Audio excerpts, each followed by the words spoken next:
All right, so you know how everyone's talking about crypto these days? Well, we're diving into one that's got everyone buzzing, especially folks who are new to all this. Pi coin. Yeah, it's the one that's like, mine crypto on your phone, no fancy equipment needed. Sounds kind of too good to be true, right? That's what we're going to figure out today. Exactly. We got articles, timelines, even some stuff from people who are like, hold on, is this for real? Gotta love a good dose of skepticism, so we'll break it all down for We're you. going to be your crypto guys, especially for the newbies tuning in. So first things first, what is Pi coin? Like ELI5 for someone who's never even heard of it. Okay, so basically, picture this. You want to get into crypto, but all those mining rigs sound complicated and expensive, right? Yeah, not exactly pocket change. Well, Pi Network says, forget all that. They claim you can mine crypto right on your phone. And it was started by Stanford grads back in 2019, which kind of adds to the whole legit vibe. Right. But here's the thing. Even though it's been around for a bit, Pi is still in development. So it's not a finished product yet. Nope. Think of it like a cake that's still baking. Okay, so let's talk about that baking process. What's Pi's journey been like so far? So they started with a testnet, like a trial run of their tech. Then came a node program where people could run software to help out. And they even did this thing called an enclosed mainnet, which sounds super technical. Basically, it means it wasn't fully open to the public yet. Gotcha. And now everyone's waiting for this open mainnet, which is when things supposedly get real. That's the plan, but here's the catch. Pi's timeline has been way longer than other crypto projects that took off. So that's red flag number one. Maybe. It's definitely something to keep in mind, especially as a beginner. Okay, I'm getting more cautious by the minute. Let's say I want to try this mobile mining thing. How does it actually work? So, according to their website, you download the Pi app, get an invite code from someone already in the network, and boom, you start mining. Invite only, huh? That reminds me of Clubhouse back in the day. All exclusive and stuff. Yeah, it kind of makes you wonder, right? Does it add to the hype, or is there something they're not telling us? And they keep using that word mining, but how is my phone actually mining anything? That's the million-dollar question, because there's no proof that your phone's doing those complex calculations like regular crypto mining. So it might not be mining as we know it. Exactly, and some experts even question if any real mining is happening at all. Whoa. Okay, that's pretty wild. But they must be selling some serious advantages to get all those people on board. Oh, they definitely are. They keep saying how accessible it is. Anyone with a smartphone can join in. No need for expensive hardware. That does make it sound pretty appealing for beginners, like no big upfront investment. Right. And then they throw in this thing called the Stellar Consensus Protocol, or SCP. That's a mouthful. I know, but supposedly it's got all these benefits: energy efficient, decentralized, fast transactions. Those all sound pretty good. They do on paper, but the key is seeing it all work in action on that open mainnet, not just taking their word for it. So actions speak louder than words, especially in the crypto world. 100%. And especially for beginners, be wary of those big promises without any real results yet. Right, because we've all seen how things can go wrong in this space. Speaking of which, let's talk about the elephant in the room. There are some serious doubts about Picoin, even people calling it a straight-up scam. It's you to be aware of those concerns. Approach this whole thing with a healthy dose of skepticism. Absolutely. So what are some of the red flags that have people worried? The first one is all about user engagement. Pi claims they have millions of users, which sounds impressive. Yeah, makes it seem like everyone's jumping on board. But then we look at data from those blockchain explorers, the tools that track activity on a blockchain, and the numbers don't add up. Wait, so the number of people actually using Pi might be way lower than they're saying? That's what the data's hinting at. Way fewer wallets, which are like crypto bank accounts, than the number of users they claim. And fewer people actually doing stuff with their Pi, right? Exactly. Only a tiny fraction of those wallets are actually being used. It's like, imagine a concert that sold out, but only a few people actually showed up. That's a pretty bad sign. For sure. So as a beginner, when you see that kind of mismatch, dig a little deeper. Don't just believe the hype. Okay, red flag number one.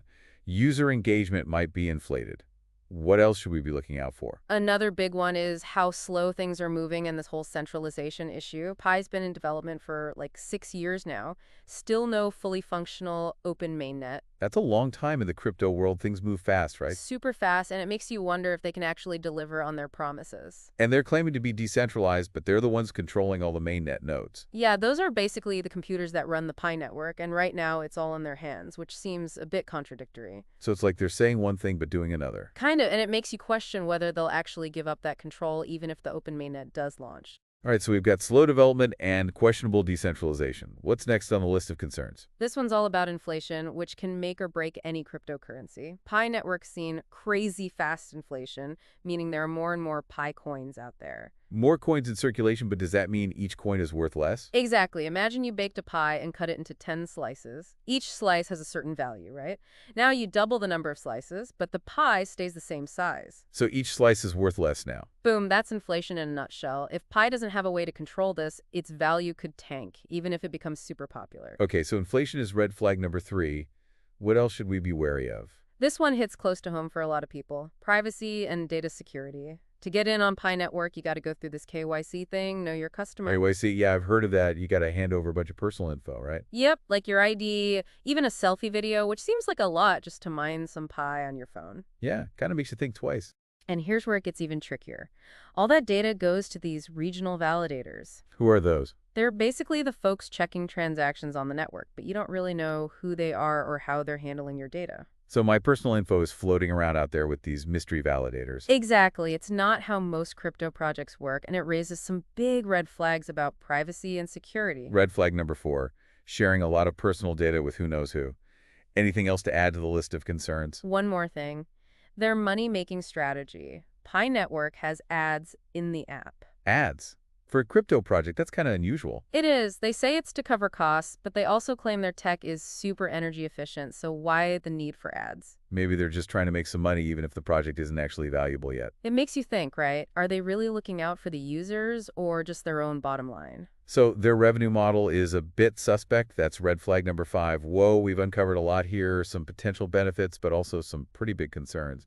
Yeah, it's a mixed bag for sure, and we'll dive deeper into all of it in the next part of our deep dive. All right, sounds good. We'll be right back. Yeah, I know it's a lot, especially for folks just starting their crypto journey. Yeah, but that's why we're here, breaking it down, you know? Right, giving you the info you need to make smart choices. So even though we talked about some red flags, let's not forget those potential benefits. Mobile mining making crypto accessible to everyone. Yeah, that's the dream, right? No more expensive mining rigs, just your phone. And it could be super energy efficient with that stellar consensus protocol. Right, SCP, it's a big deal, especially with all the talk about crypto's environmental impact. It's like everyone wants that green crypto, right? For sure. And SCP could be the answer if Pi actually pulls it off. So Pi could be both accessible and sustainable. That's a pretty powerful combo. No doubt, but it's all about potential. The big question is, can they overcome those red flags we talked about? Yeah, like can they walk the walk? Exactly. Can they fix those development delays? Will they be transparent? And what about their tokenomics? Will Pi actually hold its value? Lots of ifs there. For sure, but let's say, just for fun, that they actually do it. They pull it off, Pi becomes the next big thing. Right. What does that mean for the crypto world? Like imagine millions of people suddenly jumping into crypto. Not through those complicated exchanges, just their phones. You'd be like, crypto for the masses. Exactly. Breaking down barriers, giving everyone a chance. It's kind of exciting to think about. It is, but we got to be real about the risks, too. Right. Got to keep those rose-colored glasses off. For sure. So what could go wrong for people who buy into the Pi dream? Lay on me. The biggest risk is that Pi never actually becomes valuable. Like it's not on any major exchanges yet, right? Nope, and there's no guarantee it ever will be. So people could be mining all this Pi that ends up being worthless. It's possible. It's a gamble like any investment. And don't forget all that personal data they're collecting.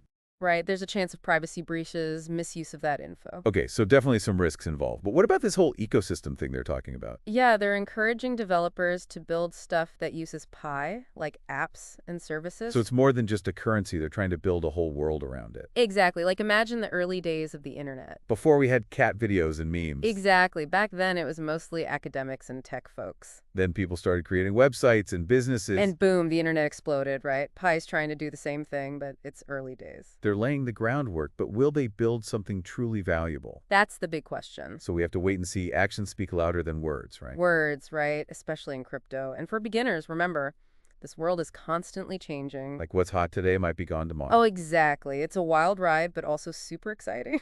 So with all this in mind, what should people focus on as they navigate this crazy crypto world? Education. Take the time to learn the basics. Yeah, knowledge is power, right? Big time. Learn about blockchain, different types of crypto, how to stay safe. Do your research. Don't just jump into something because it sounds cool. Exactly. And don't be afraid to ask questions. The crypto community can be a great resource. But be careful who you trust. Yeah, there's a lot of misinformation out there. Okay, so educate yourself, be cautious. Now, back to Pi specifically, what can someone do to really evaluate this project? Dive deep into their white paper. It lays out their goals and tech. White paper, gotcha. So like their official document. Yeah, and look into the team, their experience, their track record. Are they hitting their milestones?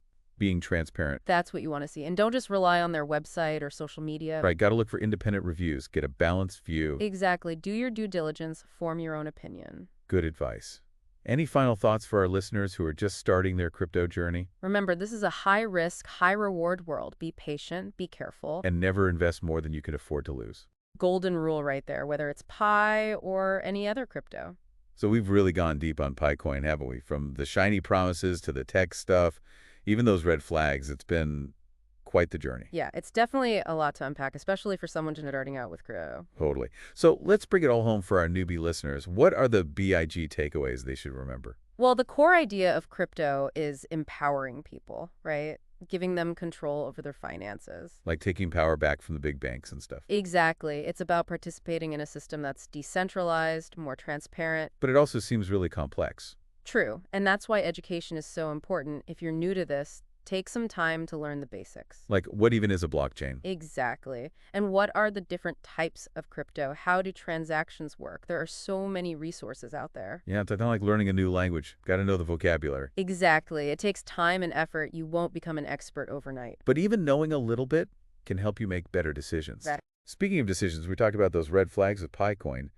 What's the most important thing to remember for someone thinking about getting involved? Be careful. Don't just believe the hype. Every investment has risks, and crypto is no different. Pi has a lot of unanswered questions, right? Yeah, development is slow, the tokenomics are unclear, and there's that centralization issue. So not a scam, but definitely proceed with caution. Exactly. Do your research, look for evidence, and never invest more than you can afford to lose. That's good advice for any investment, really. It is, especially with crypto. People get caught up in the hype, seeing others make money. FOMO is real. It is, but it can lead to bad decisions. There are no guarantees in crypto. Okay, so be educated, be cautious, don't let FOMO take over. What else should we keep in mind? Don't put all your eggs in one basket. Diversify your investments. So don't go all in on Pi just because it seems easy. Exactly. There are so many cryptocurrencies out there, each with its own pros and cons. The more you spread your risk, the better, right? Right. And remember, crypto is still young. It's constantly changing. It's like the Wild West out there. It is. So embrace the journey, stay curious, and never stop learning. I love that. Embrace the journey. That's a great takeaway for everyone. And for all you crypto newbies out there, remember, knowledge is power, skepticism is your friend, and the future of finance is in your hands. Well said. Thanks for joining us for this deep dive into Picoin. We hope you learned a lot. It was my pleasure. Until next time.